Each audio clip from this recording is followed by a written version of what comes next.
అందరికీ good evening అండి. DSC FRS యందు కొన్ని మార్పులు చేయడం జరిగింది అప్డేట్ అయ్యాక. వాటి గురించి ఇప్పుడు తెలుసుకుందాం.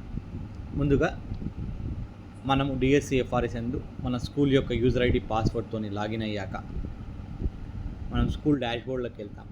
ఈ డాష్బోర్డ్లో రైట్ హ్యాండ్ సైడ్ కార్నర్లో ఒక కొత్త ఐకాన్ ఇవ్వడం ఉంది. ఈ ఐకాన్ని క్లిక్ చేస్తే మనకు ఎఫ్ఆర్ఎస్ వారి యొక్క కస్టమర్ కేర్ అంటే హెల్ప్ లైన్ నెంబర్ వస్తుంది. ఈ హెల్ప్ లైన్ నెంబర్ని వాడుకొని మనం వారిని సంప్రదించవచ్చు. అదేవిధంగా ఇంకొకటి కొత్త ఫ్యూచర్, ఇర్రెగ్యులర్ స్టూడెంట్స్ వచ్చారు. ఈ ఇర్రెగ్యులర్ స్టూడెంట్స్ మాడ్యూల్లో మనకు మన పాఠశాలలో 6 రోజుల కంటే ఎక్కువ ఉన్న విద్యార్థుల యొక్క వివరాలు ఇక్కడ వస్తాయి. వారిని మనం ఎలా ఫాలో అప్ చేయాలనేది ఉంటుంది. విద్యార్థి పేరు దగ్గర ఫాలో అప్ బటన్ను క్లిక్ చేయగానే ఆ విద్యార్థి పేరు, తండ్రి పేరు, మొబైల్ నెంబర్ను మనం ఎంటర్ చేయాల్సి ఉంటుంది.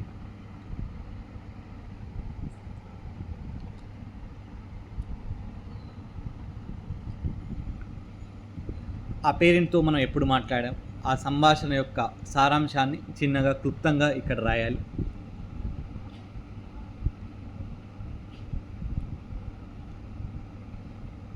ఆ తర్వాత ఆ పేరెంట్తో ఎవరు ఏ టీచర్, ఆ పాఠశాలలో ఉన్న టీచర్ల యొక్క డ్రాప్ డౌన్ వస్తుంది. ఏ టీచర్లు చేశారో ఆ టీచర్ పేరు, ప్రాథమికంగా వారు ఇచ్చిన సమాచారం. మనకి ఇక్కడ 8-9 డ్రాప్ డౌన్స్ ఉన్నాయండి. ఆ డ్రాప్ డౌన్లోకి వెళ్ళి ఒకటి సెలెక్ట్ చేసుకోవచ్చు. లేకపోతే చివరిగా ఇంకోటి అదర్ అనే ఆప్షన్ కూడా ఉంది. అందులో అదర్ అని తీసుకుంటే ఒక బాక్స్ వస్తుంది. ఆ బాక్స్లో మనం వేరే రీజన్ వాళ్ళు చెప్పింది ఏదైనా రాయవచ్చు. ఇక్కడ మనకు ఈ పేరెంట్ ఇచ్చిన ఆప్షన్ ఆల్రెడీ మన డ్రాప్ డౌన్లో ఉంది కాబట్టి ఆ డ్రాప్ డౌన్లో రాసేసి సబ్మిట్ చేయగానే విద్యార్థి యొక్క డీటెయిల్స్ ఫాలో అప్ అయినట్టు మనకు సక్సెస్ఫుల్గా వస్తుందండి. ఇంకొక కొత్త ఫీచర్ రైజ్ ఏ టికెట్ వచ్చిందండి. దీని గురించి మనము నెక్స్ట్ వీడియోలో తెలుసుకుందాం. Thank you.